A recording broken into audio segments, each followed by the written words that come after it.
అనన్య చేతసస్తస్య ధ్యాయతో భగవాన్ హరి. ఇక్కడ విష్ణువుని ధ్యానించే విధానం చెప్తున్నారు చూడండి. ధ్రువుడు ఏ విధంగా ధ్యానించాడు, అలాంటి స్వామిని ధ్యానించితే ఎలాంటి ఫలితం లభిస్తున్నది.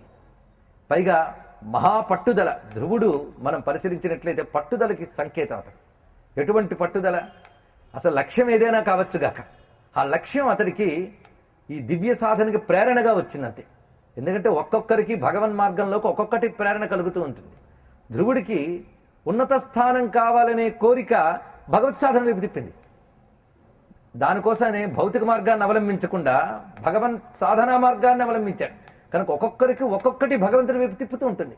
ఒకరికి ఉత్తమ స్థితి కావాలి అనేది భగవంతుని వైపు తిప్పితే, మరొకరికి కష్టాలు బాధలు భగవంతుని వైపు తిప్పుతాయి. గజేంద్రుడికి దేవుడు గుర్తెప్పుడు వచ్చాడండి? మొసలు పట్టి పీకితే అప్పుడు గుర్తొచ్చింది, అంతే కదా. కొందరు కష్టాలు బాగా వచ్చినప్పుడు భగవంతుడు గుర్తొస్తాడు, కొందరికి ఇంకేదో కావాలనే కోరిక వచ్చినప్పుడు కొందరు గుర్తొస్తాడు. అంటే ఆర్తో జిజ్ఞాసు అర్థార్థి జ్ఞానీచ భరతర్షభ అన్నారు. ఇక్కడ అర్థార్థి భక్తుడిగా ఉన్నాడు ధ్రువుడు.